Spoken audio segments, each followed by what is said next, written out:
Tetapi siapa yang mengikatkan dirinya pada Tuhan menjadi satu roh dengan Dia. Jauhkanlah dirimu dari percabulan.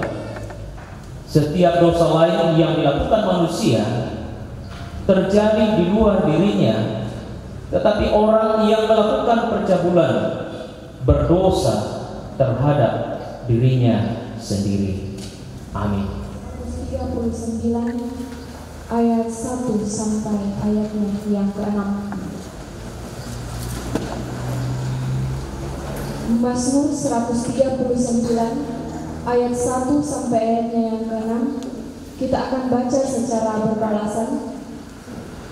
Ayat ganjil kaum Hawa yang akan membacakan, dan ayat yang genap kaum Adam yang akan membacakan. Doa di hadapan Allah yang Maha Tahu. Untuk pemimpin biduan Mazmur Daud. Tuhan, Engkau menyelidiki dan mengenal aku.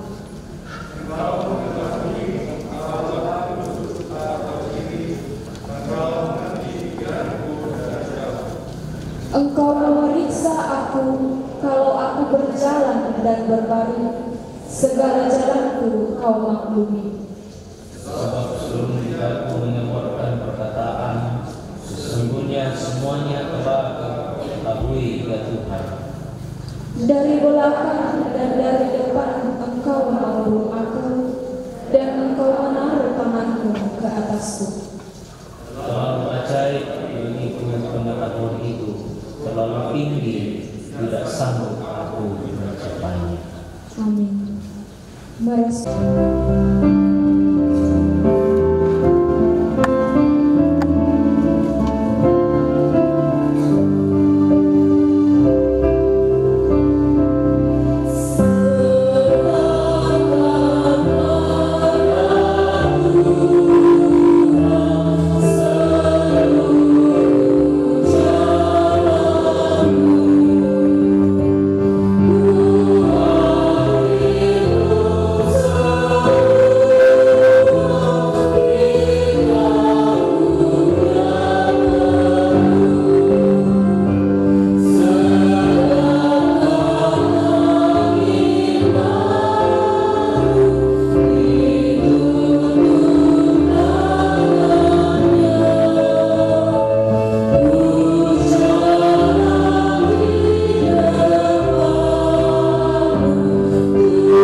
melalui pujian, ya Tuhan pengharapan kami, bagaikan rusa berikutan air.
Berita yang pertama terambil dari 1 Samuel pasal 3 ayat 1 sampai ayatnya yang ke-21.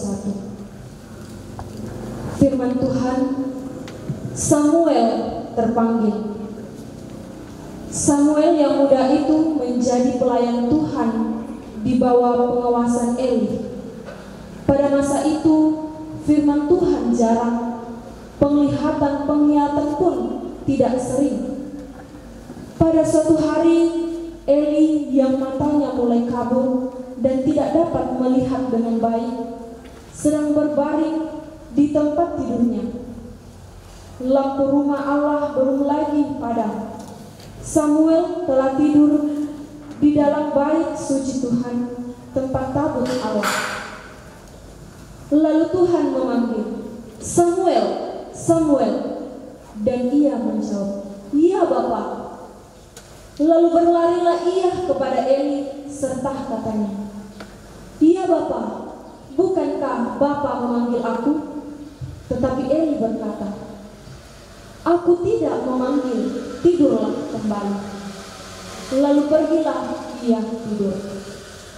Dan Tuhan memanggil Samuel sekali lagi. Samuel pun bangunlah, lalu pergi mendapatkan Eli serta berkata, "Iya Bapa, bukankah Bapa memanggil aku?" Tetapi Eli berkata, "Aku tidak memanggil anakku, tidurlah kembali." Samuel belum mengenal Tuhan. Firman Tuhan belum pernah dinyatakan kepadanya. Dan Tuhan memanggil Samuel sekali lagi, untuk ketiga kalinya. Ia pun bangunlah, lalu pergi mendapatkan Eli, serta katanya, "Iya Bapa, bukankah Bapa memanggil aku?" Lalu mengertilah Eli bahwa Tuhanlah yang memanggil anak itu. Sebab itu berkatalah Eli kepada Samuel, "Pergilah tidur, dan apabila ia memanggil engkau, katakanlah, berbicaralah Tuhan, sebab hamba-Mu ini mendengar." Maka pergilah Samuel, dan tidurlah ia di tempat tidurnya. Lalu datanglah Tuhan, berdiri di sana dan memanggil seperti yang sudah-sudah, "Samuel, Samuel." Dan Samuel menjawab, "Berbicaralah, sebab hamba-Mu ini mendengar." Lalu berfirmanlah Tuhan kepada Samuel, "Ketahuilah, aku akan melakukan sesuatu di Israel, sehingga setiap orang yang mendengarnya akan bising kedua telinganya. Pada waktu itu aku akan menepati kepada Eli segala yang telah kufirmankan tentang keluarganya dari mula sampai akhir. Sebab telah kuberitahukan kepadanya bahwa aku akan menghukum keluarganya untuk selamanya karena dosa yang telah diketahuinya, yakni bahwa anak-anaknya telah menghujat Allah, tetapi ia tidak memarahi mereka. Sebab itu aku telah bersumpah kepada keluarga Eli bahwa dosa keluarga Eli takkan dihapuskan dengan korban sembelihan atau dengan korban sajian untuk selamanya." Samuel tidur sampai pagi, kemudian dibukanya pintu rumah Tuhan. Sambil segan memberitahukan penglihatan itu kepada Eli. Tetapi Eli memanggil Samuel, katanya, "Samuel, anakku." Jawab Samuel, "Iya Bapa." Kata Eli, "Apakah yang disampaikannya kepadamu? Janganlah kau sembunyikan kepadaku.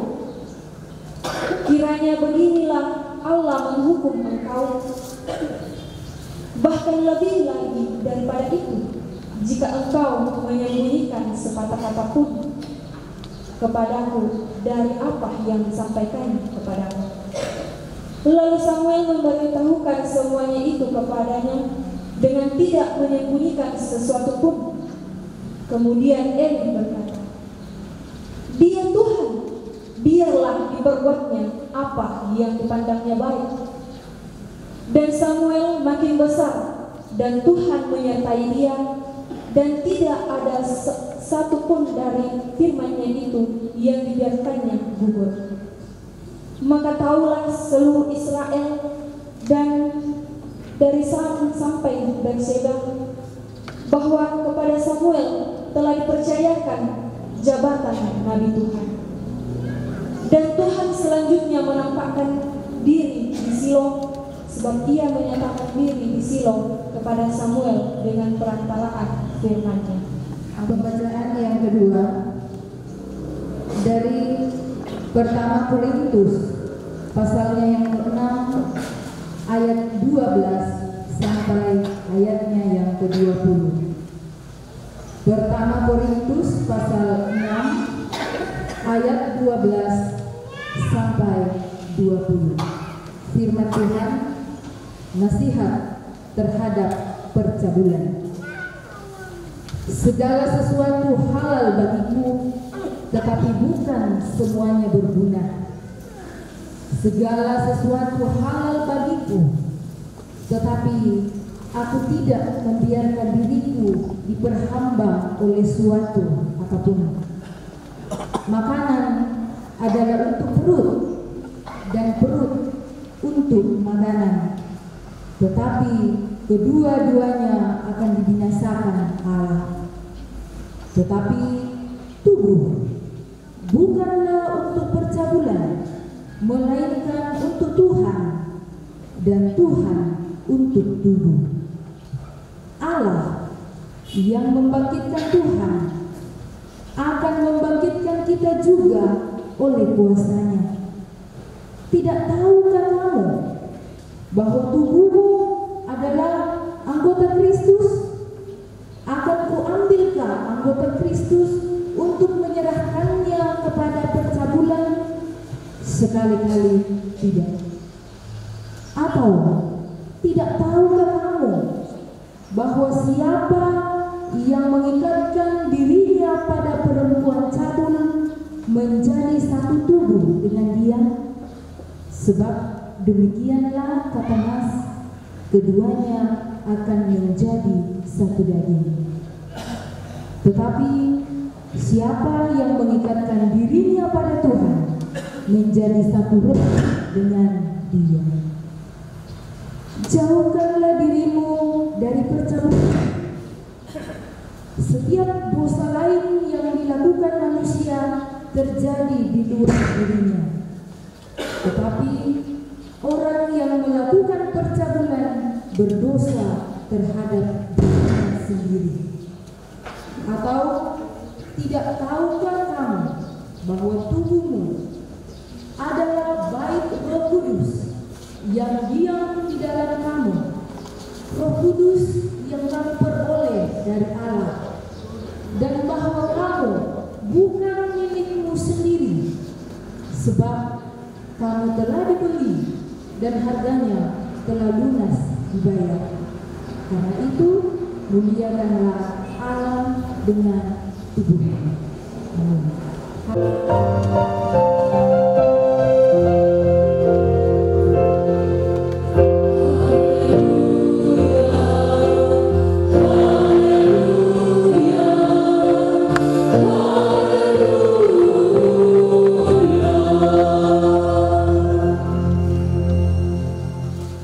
Kitab Injil Yohanes pasal 1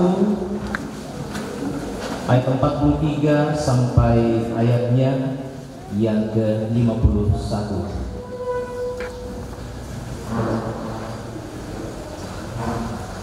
Yohanes pasal 1 ayat 43 sampai 51, firman Tuhan berbunyi demikian. Pada keesokan harinya Yesus memutuskan untuk berangkat ke Galilea. Ia bertemu dengan Filipus dan berkata kepadanya, "Ikutlah aku." Filipus itu berasal dari Betsaida, kota Andreas dan Petrus. Filipus bertemu dengan Natanael dan berkata kepadanya, "Kami telah menemukan Dia yang disebut oleh Musa dalam kitab Taurat dan oleh para nabi, yaitu anak Yusuf dari Nazaret." Kata Natanael kepadanya, mungkinkah sesuatu yang baik datang dari Nazaret? Kata Filipus kepadanya, mari dan lihatlah. Yesus melihat Natanael datang kepadanya, lalu berkata tentang dia, lihat, inilah seorang Israel sejati, tidak ada kepalsuan di dalamnya. Kata Natanael kepadanya, bagaimana engkau mengenal aku? Jawab Yesus kepadanya, sebelum Filipus memanggil engkau, aku telah melihat engkau di bawah pohon ara. Kata Natanael kepadanya, Rabi, engkau anak Allah, engkau raja orang Israel. Yesus menjawab katanya, karena aku berkata kepadamu, aku melihat engkau di bawah pohon ara, maka engkau percaya. Engkau akan melihat hal-hal yang lebih besar daripada itu. Lalu kata Yesus kepadanya, aku berkata kepadamu, sesungguhnya engkau akan melihat langit terbuka dan malaikat-malaikat Allah turun naik kepada anak manusia. Amin. Firman Tuhan.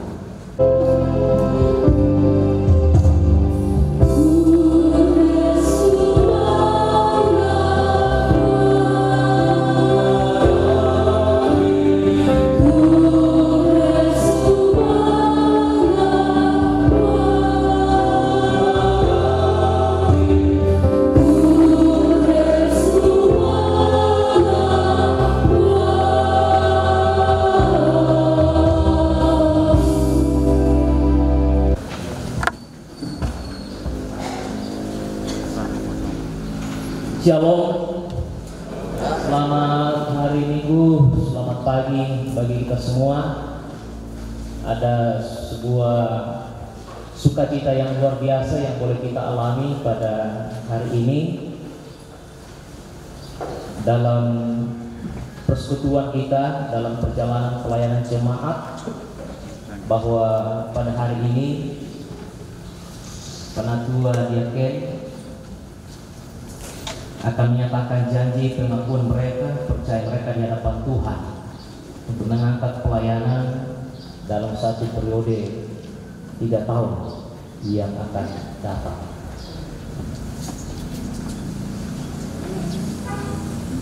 Nah, oleh karena itu dalam tuntunan Tuhan sebagai seorang hamba,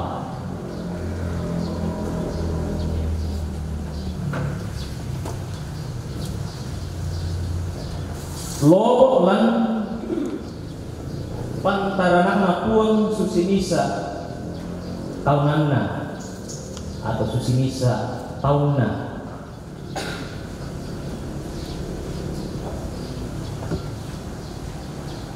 Bagian pertama pembacaan kita dari Mazmur tadi, Daud merasakan, mengakui bahwa Allah itu begitu luar biasa, maha tahu, maha kuasa,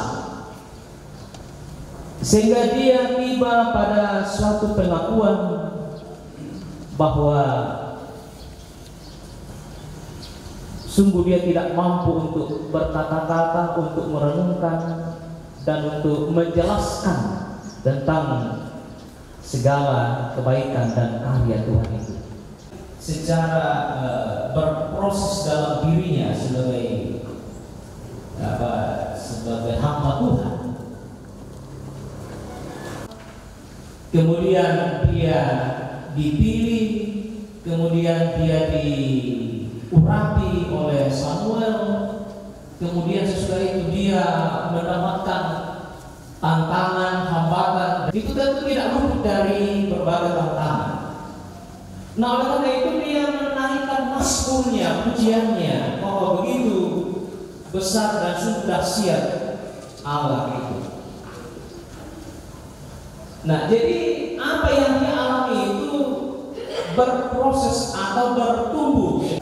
Nah, kemudian kalau pertama Korintus ya pasal 6, percaya kepada Yesus Kristus, terkadang salah memahami, salah mengerti, sekali lagi menasihati mereka, khususnya mengenai soal makanan, relasi hubungan antara laki-laki dengan perempuan. Kita ini sudah diampuni dosa kita, ditebus, atau jiwa kita, soal tubuh itu akan lenyap, tidak ada lagi. Yang penting yang ini dipengaruhi oleh ajaran filsafat yang memang memisahkan antara tubuh dan jiwa. Nah, karena itu mereka mengatakan kita kan masih hidup tuo siapiki, jadi lantak puaskan te batang kaleta. Sebagai orang yang telah ditebus di dalam Tuhan, dalam Yesus Kristus, tubuh penting bagi Allah, demikian juga jiwa. Tubuh dan roh ini harus dikuduskan, harus disucikan di hadapan Allah. Maka semasa kita masih hidup, maka kita akan puaskan sepuas-puasnya. Tubuh adalah penting, jiwa adalah penting, maka sama-sama harus dikuduskan bagi Tuhan, bukan hanya sebatas untuk memuaskan keinginan tubuh kita.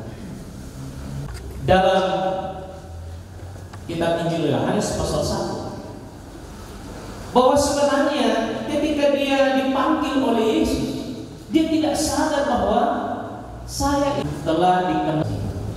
Karena itu mereka berbincang, bagaimana mungkin engkau Yesus yang walaupun belum pernah berjumpa dengannya, dia duduk di sebuah pohon. Engkau anak Allah, engkau seorang Israel. Apa yang dia katakan, apa yang dia lihat tentang Yesus, bagaimana dia